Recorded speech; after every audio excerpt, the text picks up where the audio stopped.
নমস্কাৰ শিক্ষাগুৰুসকল শিক্ষক সমাজে শিক্ষা হেতু এপত উপস্থিতি দিয়াৰ ক্ষেত্ৰত যি সমস্যাৰ সন্মুখীন হৈ আছে সেই সমস্যাসমূহক লৈ পেলাই অসমীয়া প্ৰতিদিন বাতৰি কাকতখনে যোৱা ইংৰাজী 22 এপ্ৰিল 2024 এটি বাতৰি প্ৰকাশ কৰিছিল যাৰ শিৰোনাম আছিলে শিক্ষা হেতু এপ আপডেট দিয়াৰ পিছতো উপস্থিতি দিব নোৱাৰি ক্ষুণ্ণ শিক্ষক সমাজ আৰু এই বাতৰিত প্ৰকাশ কৰা হৈছিলে যে শিক্ষক সমাজে শিক্ষা হেতুক লৈ পেলাই অসন্তুষ্টি প্ৰকাশ কৰিছে আৰু নিশ্চয় আমাৰ শিক্ষক সমাজৰ অসন্তুষ্টি আছে শিক্ষা হেতু এপটোত কিছু সুধৰণিৰ প্ৰয়োজন আছে বা কিছু সমস্যা নিশ্চয় আছে আৰু এই ক্ষেত্ৰত এটি বাতৰিও পৰিৱেশন হৈছিলে আৰু এই বাতৰিৰ আৰু এটা কথা উল্লেখ কৰিছিলে যে পলমকে উপস্থিতি দিলে অৰ্থাৎ 9 বজাৰ পাছত উপস্থিতি দিলে শিক্ষা হেতু এপত সেই উপস্থিতি এবসেন্ট হিচাপেও দেখুওৱা হয় বা তেনেধৰণৰ অভিযোগ এটাও তাত দিয়া হৈছিল আৰু এইখিনি অভিযোগৰ ওপৰতে স্পষ্টীকৰণ শিক্ষা বিভাগে প্ৰকাশ কৰিছে আৰু সেই স্পষ্টীকৰণত উল্লেখ কৰিছে যে যি 22 এপ্ৰিল 2024 তাৰিখে শিক্ষা হেতু এপ আপডেট দিয়াৰ পিছতো উপস্থিতি দিব নোৱাৰি ক্ষুণ্ণ শিক্ষক সমাজ হেডলাইনেৰে এটি বাতৰি প্ৰকাশ কৰিছিলে তাৰ প্ৰতি উত্তৰ হিচাপে এইটো ক্লিয়াৰিফাই কৰা হয় যে শিক্ষা হেতু এপ খুবেই সুন্দৰ স্মুথলি ফাংচনিং কৰি আছে চলি আছে আৰু এনেধৰণৰ কোনো ইছ্যু এই সিস্টেমত নাইকিয়া সেয়া শিক্ষা হেতু সিস্টেমটোত নাইকিয়া আৰু অসম চৰকাৰৰ শিক্ষা বিভাগৰ ফালৰ পৰা প্ৰতিখন বিদ্যালয়ক Samsung Galaxy model A7 lite ব্ৰেণ্ডৰ এটি ট্যাবলেট প্ৰভাইড কৰা হৈছে যোগান ধৰা হৈছে আৰু ট্যাবলেটটোৰ স্পেচিফিকেশ্যন হিচাপে 3GB RAM আছে আৰু 4G কানেক্টিভিটি আছে আৰু 32GB ইণ্টাৰনেল ষ্ট'ৰেজ আছে আৰু তাত যোনটো বেক কেমেৰাটো 8 মেগাপিক্সেল আৰু ফ্ৰণ্ট কেমেৰাটো 2 মেগাপিক্সেলৰ হয় উইথ ডিজিটেল জুম ফেচিলিটি এই ট্যাবলেট পিচিত আছে আৰু ইয়াত যদি কিবা মাইনৰ ইস্যু ওলায় সৰু সুৰা কিবা এপটো যদি আমাৰ যোনটো ট্যাবলেট পিচি দিয়া আছে স্যামসাঙৰ তাত যদি কিবা মাইনৰ ইস্যু ওলায় সৰু সুৰা সমস্যা সৃষ্টি হয় তেতিয়াহ'লে ইমিডিয়েটলি স্যামসাং সাৰ্ভিস চেণ্টাৰ ওচৰত থকা স্যামসাং সাৰ্ভিস চেণ্টাৰে এইটো ফিক্স কৰে ঠিক ঠাক কৰি দিয়াৰ ব্যৱস্থা আছে বুলি এই ক্লিয়াৰিফিকেশ্যনটো উল্লেখ কৰিছে আৰু তাৰ লগতে উল্লেখ কৰিছে যে 88% টিচিং এণ্ড নন টিচিং ষ্টাফে আৰু 45% ষ্টুডেণ্টে তেওঁলোকৰ এটেণ্ডেঞ্চ শিক্ষা হেতু এপৰ জৰিয়তে দিছে 22 এপ্ৰিল তাৰিখটিত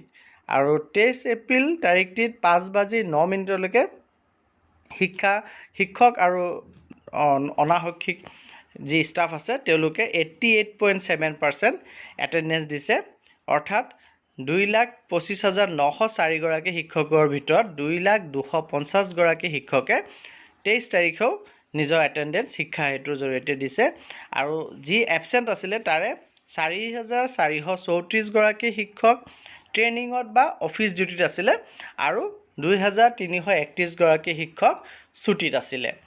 দ্য এভাৰেজ এটেণ্ডেঞ্চ গড় হিচাপে যদি 1 এপ্ৰিলৰ পৰা 22 এপ্ৰিললৈকে গণনা কৰা হয় গড় শিক্ষক টিচিং আৰু নন টিচিং ষ্টাফৰ উপস্থিতি তেতিয়াহ'লে 85% শিক্ষক কৰ্মচাৰীয়ে শিক্ষা হেতু এপত 1 এপ্ৰিলৰ পৰা 22 এপ্ৰিললৈকে নিজৰ এটেণ্ডেঞ্চ দিছে এইখিনি তথ্যৰ ওপৰত বেছ কৰি পেলাই ষ্টুডেণ্টৰ ক্ষেত্ৰতো লিখিছে যে ষ্টুডেণ্টৰ 23 এপ্ৰিলত 52.5% উপস্থিতি দিয়া হৈছে ষ্টুডেণ্টৰ আৰু তাৰ স্ক্ৰীনশ্বটো ইয়াত এটাচ কৰা হৈছে বুলি লিখিছে আজি কি নহওক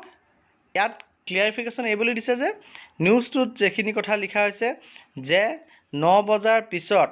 লেট এটেণ্ডেঞ্চ যদি শিক্ষকে দিয়ে তেনে ক্ষেত্ৰত এবসেন্ট দেখুওৱা বুলিও বাতৰিটোত প্ৰকাশ পাইছিলে এই ক্ষেত্ৰত এটো ক্লিয়াৰিফিকেশ্যন কৰা হৈছে যে there is no any provision of marking absent in system till now যে এনে ধৰণৰ দেৰিকৈ আহি পেলাই এটেণ্ডেঞ্চ দিয়াটোক এবসেন্ট বুলি মাৰ্ক কৰাৰ কোনো ধৰণৰ সিস্টেম এতিয়ালৈকে শিক্ষা হেতু এপত কৰা নাই ভৱিষ্যতে কৰিব পাৰে পলমকৈ এটেণ্ডেঞ্চ দিলে আপোনাক এবসেন্ট দেখাব পাৰে কিন্তু বৰ্তমানলৈকে তেনেধৰণৰ কোনো ব্যৱস্থা গ্ৰহণ কৰা হোৱা নাই যে আপুনি 9 বজাত বা 9 বজাৰ আগতে আহি বিদ্যালয়ত এটেণ্ডেঞ্চ দিব লাগিব তাৰ পাছত এটেণ্ডেঞ্চ দিলে আপোনাক এবচেণ্ট হিচাপে গণ্য কৰা হ'ব তেনেধৰণৰ কোনো ব্যৱস্থা শিক্ষা হেতুত বৰ্তমানলৈকে লোৱা নাই বুলি এই ক্লিয়াৰিফিকেশ্যনটোত এই স্পষ্টীকৰণ বিবৃতিটোত এইটো কথা স্পষ্ট কৰি দিয়া হৈছে তাৰ লগতে লিখিছে যে সমগ্ৰ শিক্ষাই যিকোনো ধৰণৰ যিকোনো টেকনিক্যাল সাপোৰ্ট যেতিয়া প্ৰয়োজন হয় শিক্ষক সমাজক শিক্ষা হেতু এপত এটেন্ডেন্স দিয়াৰ ক্ষেত্ৰত বা শিক্ষা হেতু এপত বাকি কামবোৰ কৰাৰ ক্ষেত্ৰত টেকনিক্যাল সহায় সকলো সময়তে ক্লাষ্টাৰ ৰিসোৰ্স সেন্টাৰ কোঅৰ্ডিনেটৰ অৰ্থাৎ CRCC সকলে এই টেকনিক্যাল সাপোৰ্ট দি আহিছে ব্লক আৰু ডিস্ট্ৰিক্ট MIS সকলেও যেতিয়া প্ৰয়োজন হয় তেতিয়াই তেওঁলোকে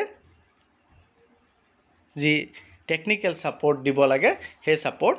দিছে গতিকে সামৰণিত যদি ক'ব বিচাৰো তেতিয়াহ'লে 22 এপ্ৰিলত অসমীয়া প্ৰতিদিন নামৰ কাকতখনত যি এটি বাতৰি প্ৰকাশ পাইছিলে শিক্ষা হেতু এপৰ ওপৰত অসন্তুষ্ট শিক্ষক সমাজ বুলি সেই বাতৰিটোৰ স্পষ্টীকৰণ দি পেলাই এই কথাখিনি শিক্ষা বিভাগৰ ফালৰ পৰা ক্লিয়াৰ কৰি দিয়া হয় যে শিক্ষা হেতু এপত কোনো ধৰণৰ কোনো সমস্যা নাই আৰু 88% শিক্ষকে এটেন্ডেন্স দিছে 22 তাৰিখে বা 23 তাৰিখে আৰু গড় হিচাপেও যদি আমি গণ্য কৰোঁ এপ্ৰিলৰ 1 তাৰিখৰ পৰা 22 বা 23 তাৰিখলৈকে তেতিয়াহ'লে 85% শিক্ষকে নিজৰ এটেন্ডেন্স দিব পাৰিছে আৰু ছাত্ৰ ছাত্ৰীৰ এটেন্ডেন্স পৰিমাণটো কিছু কমিছে এই ক্ষেত্ৰত আমাৰ MD ছাৰৰ পৰা এটি পত্ৰ সকলো বিদ্যালয়লৈ আহিছে যে এটেন্ডেন্স বঢ়াব লাগে বা ছাত্ৰ ছাত্ৰী কিয় অনুপস্থিত আছে এই ক্ষেত্ৰত ডোৰ টু ডোৰ ভিজিট কৰি হলো ছাত্ৰ ছাত্ৰীৰ উপস্থিতি বঢ়াব লাগে বুলি ছাত্ৰ ছাত্ৰীৰ উপস্থিতি 52.5% বুলি এই বিবৃতিত উল্লেখ কৰিছে আৰু পলমকে আহিলে এবচেণ্ট বুলি গণ্য কৰাৰ কোনো ব্যৱস্থা বৰ্তমানলৈকে শিক্ষা হেতুৰ সিস্টেমত এড কৰা নাই বা অৰ্থাৎ বৰ্তমানলৈকে পলমকে এটেন্ডেন্স দিলে আপোনাক এবচেণ্ট বুলি গণ্য কৰা নহব গতিকে এই ইনফৰমেশনখিনি ইম্পৰ্টেন্ট বুলি ভাবিলে কাইন্ডলি শ্বেয়াৰ কৰিব আৰু চেনেলটি যদি এতিয়াও সাবস্ক্ৰাইব কৰা নাই কাইন্ডলি সাবস্ক্ৰাইব কৰিব ধন্যবাদ